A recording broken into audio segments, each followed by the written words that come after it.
criança vem sempre em primeiro lugar. Que papai pato faz o plano, constrói paredes com mãos cuidadosas. Noni levanta seu guindaste de brinquedo bem alto, vendo as vigas subirem ao céu.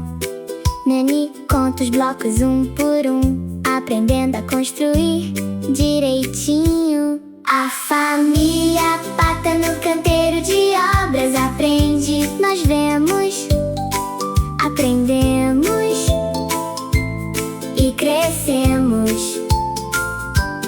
Capacetes na cabeça e grandes sorrisos, construindo com alegria. Mamãe pata organiza as ferramentas, ensinando todas as regras de segurança. Papai pato dirige a escavadeira, movendo terra e pedras. Noni passa parafusos e pregos, o trabalho em equipe nos fortalece. Noni observa cada passo com atenção, aprendendo como construir bem. A família pata no canteiro de obras aprende. Trabalha em equipe, faz tudo brilhar. Levantar, mover e construir alto. Juntos podemos chegar mais alto. Mamãe pata verifica cada parede, garantindo que tudo fique firme e seguro. Papai pato aperta cada parafuso, orgulhoso do que foi construído. Noni pula de alegria, o parquinho está pronto.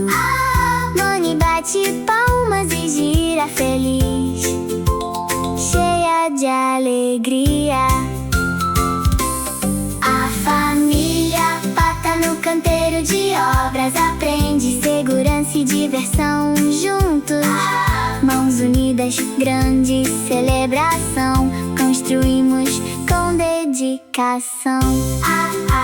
Máquinas e blocos, o trabalho é forte. A família pata constrói com sorte.